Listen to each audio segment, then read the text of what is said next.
boa tarde, boa noite, boa madrugada.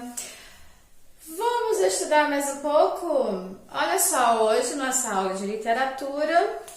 Já trabalhamos o gênero lírico, já trabalhamos pelo dramático, passeamos também pela crônica, certo?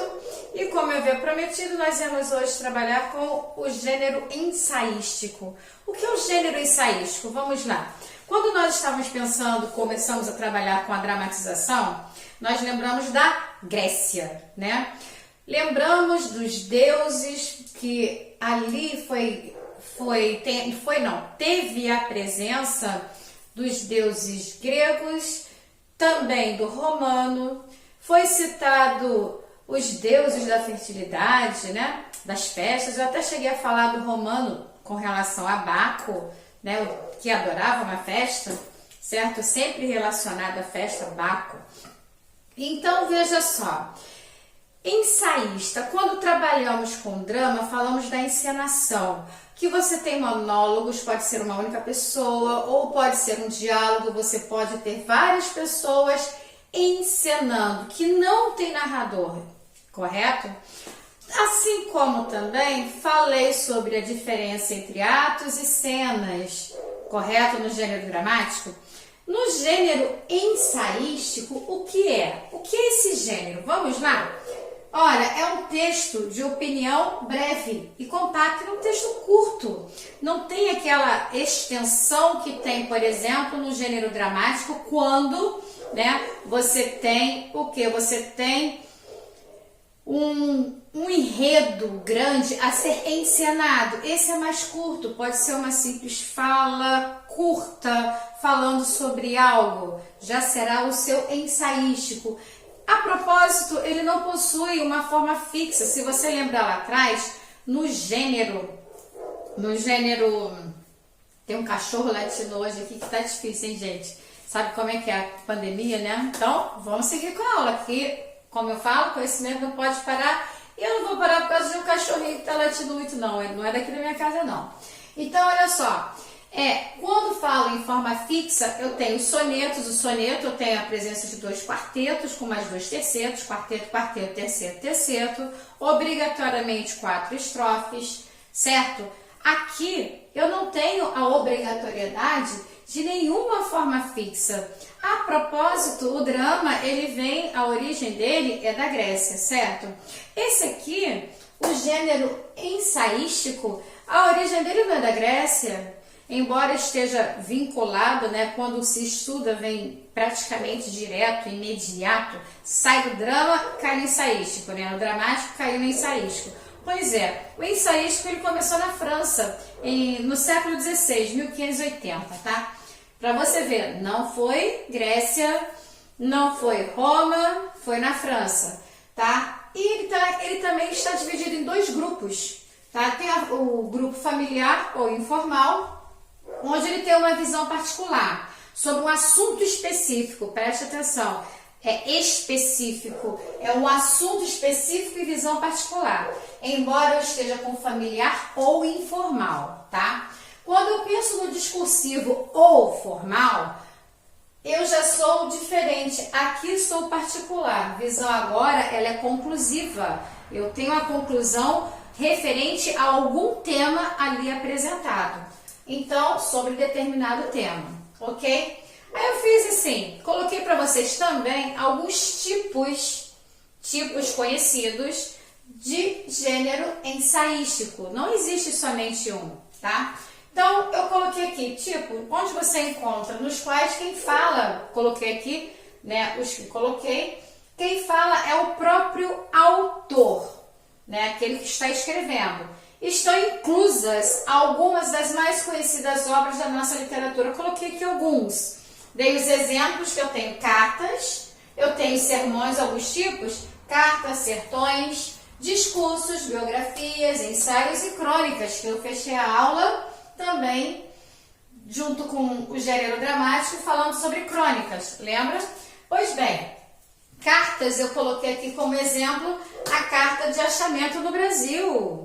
Olha só, lá atrás, lá no século XV, XVI, 15, né? Pero vai de caminha. Olha só, já tenho um tipo de gênero ensaístico. Sermões, eu gosto muito, tenho livros dele, né? Também tem do Vaz de Caminha, textos. Mas eu tenho um livro do Padre Antônio Vieira. Gente, Padre Antônio Vieira, ele ficava, ele lia os seus sermões e ele acumulava, juntava pessoas, grupos imensos por 4 horas. Tenta imaginar, para quem é do catolicismo, né, padre, catolicismo, 4 horas de homilia. Ele lia o texto e ele conversava com o povo ali presente, falando sobre os sermões que ele pregava. Eu gosto muito do Padre Antônio Vieira. Discursos, oração aos moços de Rui Barbosa. Vocês conhecem? Gente, olha só, quem não conhece, dá uma olhadinha, porque é texto tão curto, vale a pena, porque assim vocês poderão fazer a comparação de cada um, porque os textos são muito curtos, tá? Biografias e autobiografias, esqueci de... Não tem problema, vamos lá. E autobiografias... Memórias do Cárcere, de Graciliano Ramos, muito conhecido também, muito bom esse livro, vale a pena ler, hein? Ensaios, a última crônica de Fernando Sabino, está bem próximo dos textos que nós conhecemos, né? Fernando Sabino, muito bom também, tem alguns livros dele. Crônicas, a última crônica de Euclides da Cunha. Então, veja... Aqui eu coloquei para vocês alguns autores conhecidos e alguns tipos, assim como também apresentei os grupos ou classificações, como vocês preferirem. Aí você vai pensar, qualquer tipo de texto desses autores eu posso considerar como sendo do gênero ensaístico? Claro que não. Não? Claro que não. Eu peguei alguns porque eu tenho a certeza que esses são. Porque veja só o que eu coloquei aqui, extremamente importante. Algumas poucas manifestações desse gênero conseguem ter a sofisticação necessária para serem valorizadas como literatura. Não é qualquer texto que você irá pegar e dizer que faz parte da literatura, certo? Você tem textos diferenciados. Isso dependerá de o autor ter sido capaz de manejar a linguagem de modo criativo, inventivo, figurado e incomum, ou seja, ele tem que trabalhar com a linguagem para poder, de forma bem estruturada, brincar com a língua portuguesa. Nós sabemos, vocês sabem, que eu sempre falo com relação à forma como nós devemos ler a literatura. A literatura, ela não deve ser lida como um texto qualquer, não é um relato, não é um jornal, não é uma informação. A literatura é para que você consiga sair deste mundo e viver com os diversos mundos diferentes. Veja só, no ensaísta, aqui eu comecei por quem? Comecei por Pero Vaz de Caminha. Depois eu vim passear no Padre Antônio Vieira, época da pregação.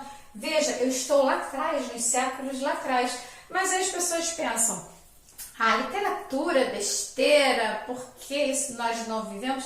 Quem disse que não? Eu logo no início falei dos sermões, falei do Padre Antônio Vieira e falei, para quem é do catolicismo, deve saber e ter esse conhecimento, após a leitura do Evangelho, né, tem a primeira leitura, a segunda leitura, o Evangelho, isso na Igreja Católica, né, então tem o quê? Que os padres costumam fazer, fazem nada mais, nada menos do que a interpretação dos textos bíblicos ali apresentados, de forma a estar o mais próximo possível do povo que ali está ouvindo. E isto acontece de que maneira? De acordo com o grupo que ele costuma estar junto. Não é sempre a mesma, porém, a interpretação estará sempre voltada ao mais próximo possível da realidade daquilo que está escrito no livro da Bíblia e a realidade que ele está ali inserida para quem ele quer falar. Porque, dependendo do grupo que lá esteja, ele terá que utilizar uma linguagem menos informal para que todos possam entendê-lo. Até nisto tem essa colocação. E no caso do padre, eu coloquei Padre Antônio Vieira, a forma como ele pregava era maravilhosa. Seus sermões são lindos, vale a pena dar uma lida. E Veja, eu tenho um livro dele pequenininho e fino. Assim, não é nada tão grandioso para você. Ó, eu tenho um pequeno que é maravilhoso, certo? Então veja, eu tenho passado e eu tenho presente. A galera pensa, poxa, a literatura é muito chata. Acabei de mostrar. Isso aqui existe hoje no catolicismo, certo? Mas existe, não acabou.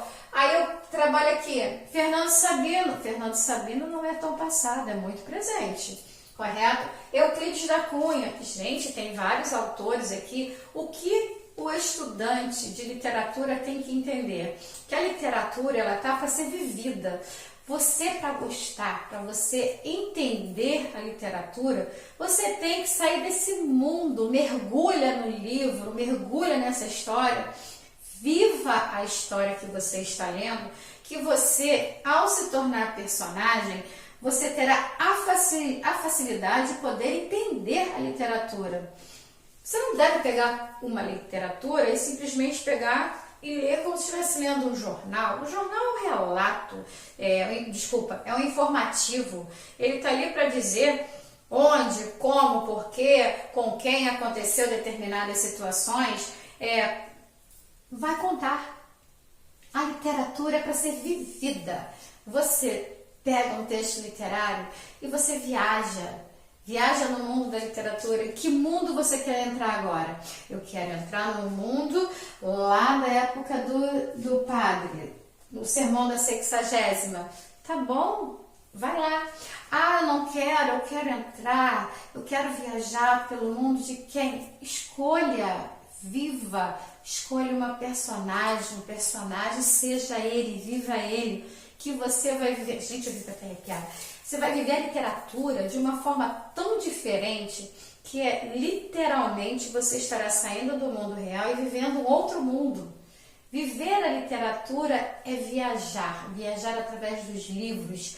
O que eu não vivo, o que eu vivo hoje pelo século XXI, eu posso viver se eu pegar um livro do século XV, XVI, XVII, séculos anteriores, ao fazer a leitura, da forma que eu me envolver com este material, com esta leitura, eu vou sair do século XXI e vou viver lá.